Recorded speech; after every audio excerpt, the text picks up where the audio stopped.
राजस्थान विश्वविद्यालय छात्र संघ चुनाव 2022। राजस्थान विश्वविद्यालय जयपुर से छात्र संघ अध्यक्ष प्रत्याशी निर्मल चौधरी के साथ छात्र संघ चुनावों को लेकर चर्चा। पब्लिक केयर न्यूज के साथ महेंद्र नारेड़ा की रिपोर्ट।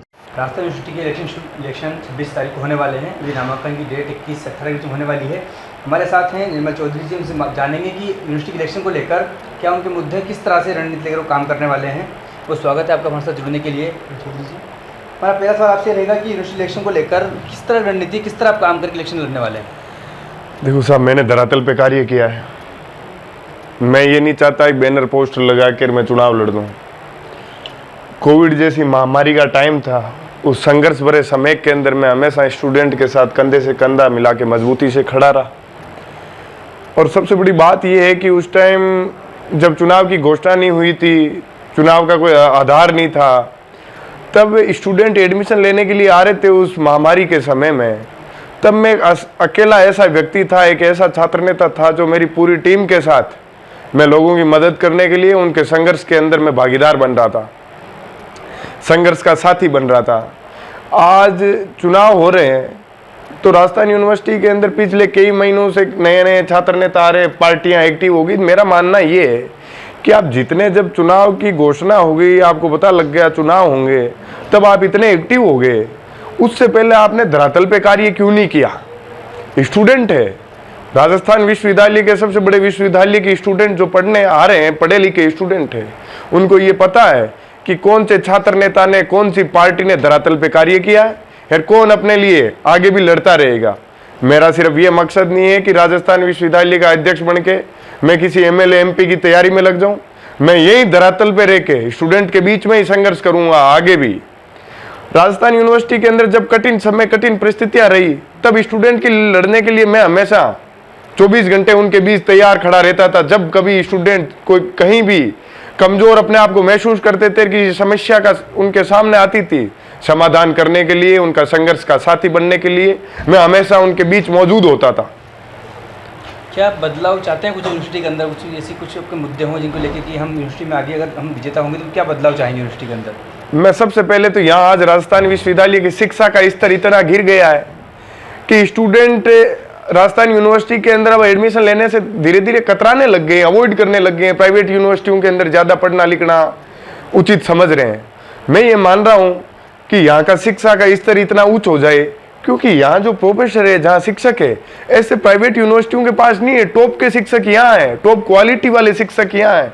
तो मेरा यह मानना है कि यदि शिक्षक क्लास लेंगे, स्टूडेंट्स को पढ़ाएंगे, लिखाएंगे, रिसर्च कराएंगे। आज राजस्थान यूनिवर्सिटी के हालात ये हैं, जो पुराने प्रोफेसर है वो मैनेजर की पोस्ट है, मैनेजर बन के बैठे हैं राजस्थान विश्वविद्यालय में। कोई किसी का कमेटी का हेड बना हुआ है, कोई किसी का चेयरमैन बना हुआ है, कोई किसी प्रकार का हेड, प्रिंसिपल, इन सब चीज़ों में उलझे हुए हैं।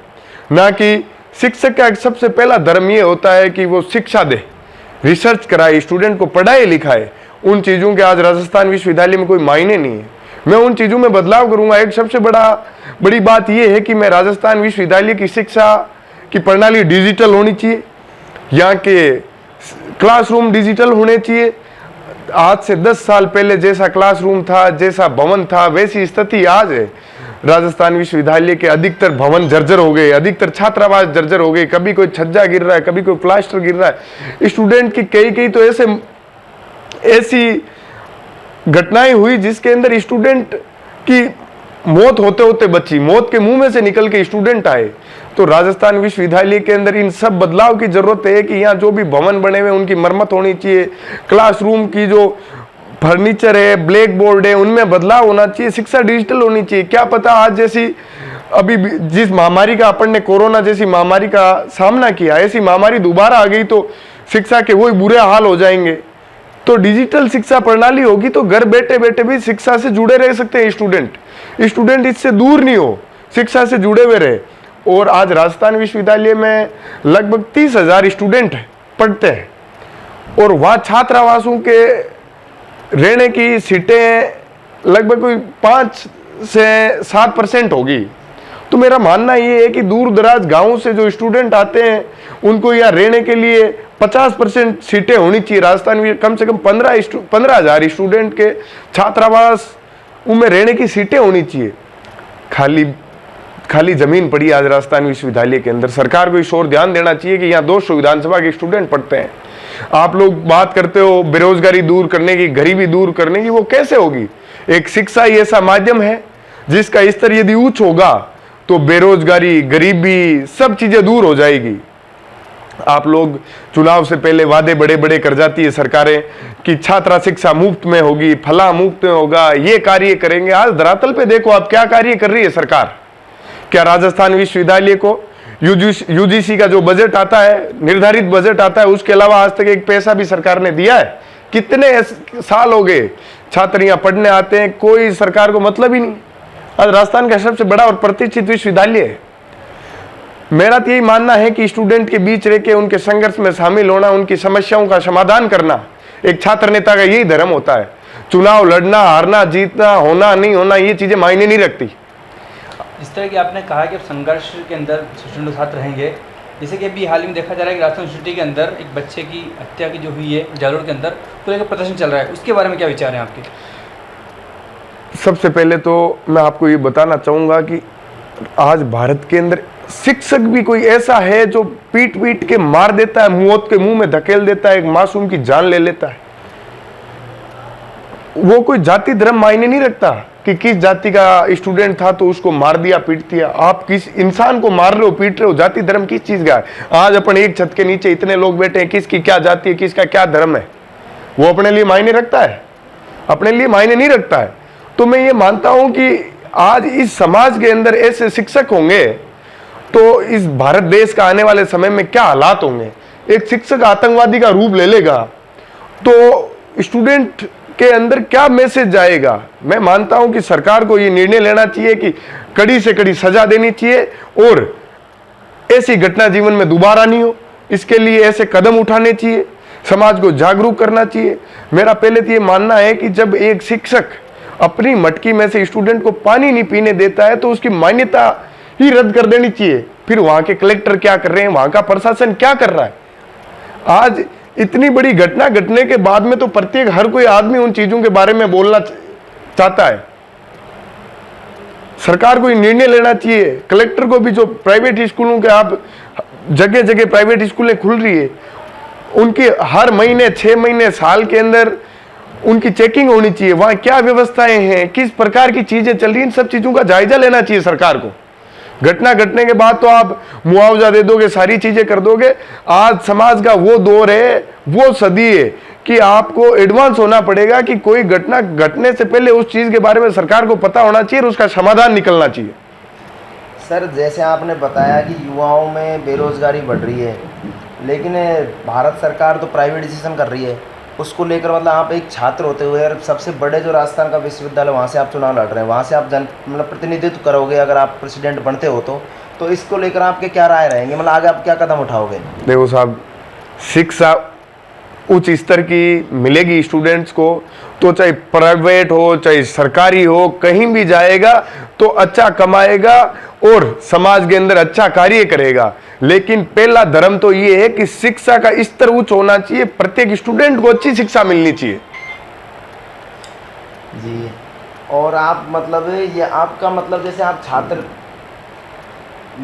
संघ अध्यक्ष बनते हो कल के जाए ये विश्वविद्यालय के, तो आगे आपके छात्रों से जो मतलब छात्रों की समस्याओं को लेकर जो मुद्दे हों आपने बता दिए, लेकिन आपसे हम ये जानना चाहेंगे आप किस बैनर से और कैसे चुनाव लड़ रहे हो? कोई सी बैनर के तले लड़ रहे हो या फिर निर्दलीय चुनाव लड़ रहे हो? आपका क्या? मैं तो निर्दलीय छात्र शक्ति के भरोसे चुनाव लड़ रहा हूँ। छात्र शक्ति के लिए मैंने संघर्ष किया है, तो आज पुरजोर पूरी मजबूती के साथ छात्र शक्ति मेरे साथ खड़ी है। मैं आपके माध्यम से भी स्टूडेंट से भी एक निवेदन करना चाहूंगा कि आप जिस किसी भी व्यक्ति को वोट डालने जाओ तो उससे पहले उसके बारे में पता करना कि कौन व्यक्ति काबिल है, किस व्यक्ति को अपन छात्र संघ अध्यक्ष चुनते हैं, किसको अपन अपना वोट देते हैं, तो उसका स्तर होना चाहिए। आपको उस पर भरोसा होना चाहिए कि वाकई में ये कुछ बदलाव करने लायक स्थिति में है और आज से पहले बदलाव करने के कुछ कार्य किए हैं। ये नहीं कि आप मेरे जाति का है, मेरे समाज का है, मेरे क्षेत्र का है, मेरा रिश्तेदार है, ये सब चीजें देख के मेरे भाई वोट मत देना, नहीं तो इससे भी बुरी स्थिति का सामना आप लोगों को करना पड़ जाएगा। इसे हाल ही में एक गवर्नमेंट ने एक लागू किया है जिसके अंदर प्राइवेट स्कूल में पढ़ने वाले बच्चों को 1100 रुपये और सरकारी स्कूल से कोई पढ़ता है उसको 500 देने पड़ेंगे, यानी कि जो प्राइवेट में पढ़ेगा उसको 1100 सरकार देगी, जो प्राइवेट में पढ़ेगा उसको 1100 सरकार देगी, जो सरकारी में पढ़ेगा उससे 500 रुपये लेगी। इस नीति के खिलाफ आप किस शब्दों में इनको इसकी निंदा करना चाहेंगे या समर्थन करते हैं आप? मैं तो देखो साहब, इन चीज़ों का सिरे से ही खारिज करता हूँ। मैं तो ये मानता हूँ कि सरकारी स्कूलों का स्तर इतना उच्च कर देना चाहिए कि लोग प्राइवेट स्कूलों के अंदर जाने की सोचे ही नहीं, उधर का रास्ता अपनाए ही नहीं। सरकारी स्कूलों की स्थिति, आप एक चीज़ बताओ कि जो टॉप लो क्वालिटी के लोग होते हैं वो तो सरकारी शिक्षक बनते हैं, सरकार की सेवा में जाते हैं, तो फिर ऐसी स्थितियों का क्यों सामना करना पड़े कि प्राइवेट स्कूलों के अंदर जाके स्टूडेंट को पढ़ना पड़े?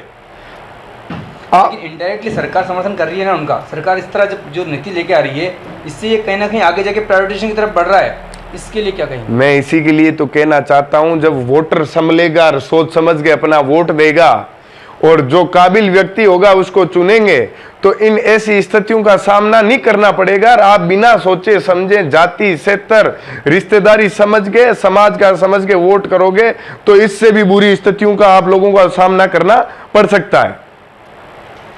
जैसे हम राजस्थान विश्वविद्यालय में भी गए थे तो हमने देखा कि आपके सबसे कम बैनर पोस्टर भी लगे हुए हैं आपके, तो मतलब ये क्या कारण है कि आपका मतलब धरातल पे जैसे आपका आप मजबूत हो या फिर आप अपनी जीत मान के चल रहे हो, आपने बैनर पोस्टर क्यों नहीं लगाए? जी, मैंने एक चीज़ ठानी थी कि स्टूडेंट यहाँ 12th पास करके राजस्थान विश्वविद्यालय में पढ़ने आते हैं, और वो आते ही राजस्थान सरकार की जो धरोहर है उसको लिपा पोती पोता हुआ पोस्टर बैनरों के तले छुपा हुआ देखेंगे तो वो लोग क्या सोचेंगे कि समाज के अंदर आज ये छात्र नेता यहाँ राजनीति की पहली सीढ़ी की शुरुआत कर रहे हैं।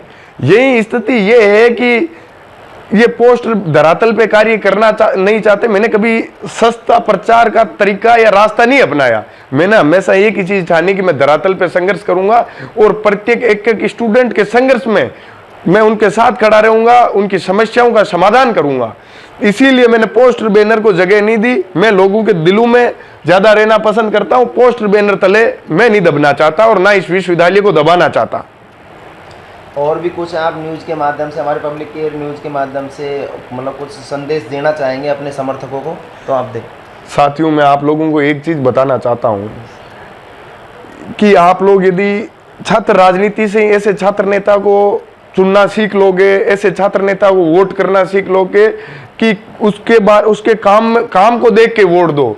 मेरे तो कोई देखो, कोई मिनिस्टर के बेटे हैं, कोई बेटियां हैं, कोई बड़े परिवारों के, मेरे तो 7 पीढ़ी में कोई पंच ही नहीं रहा। आज तक ना कोई पंच का चुनाव लड़ा। मैं एक आम परिवार से आता हूं। मेरे को आम परिवार, मिडिल क्लास, ग्रामीण परिवेश से जो स्टूडेंट आते हैं उन लोगों के सामने क्या समस्याएं आती है वो मेरे को अच्छी भली भांति मैं उनसे वाकिफ हूं, क्योंकि मैंने भी उन समस्याओं का सामना किया था। कैसे एक स्टूडेंट गांव से आता है तो उसको राजस्थान विश्वविद्यालय के अंदर दुर्व्यवहार का शिकार होना पड़ता है। कई ऐसे हादसे होते हैं जिसके अंदर स्टूडेंट यूनिवर्सिटी के अंदर एडमिशन लिए बिना ही प्राइवेट पढ़ने के लिए मजबूर हो जाते हैं। क्यों? इनका समाधान करूंगा। इन समस्याओं में दोबारा आप लोगों को सामना नहीं करना पड़े, इस पे कार्य करूंगा मैं। धन्यवाद सर। बहुत शुक्रिया हमारे साथ थे निर्मल चौधरी जी, आने वाले यूनिवर्सिटी इलेक्शन में पार्टिसिपेट करने। जी धन्यवाद।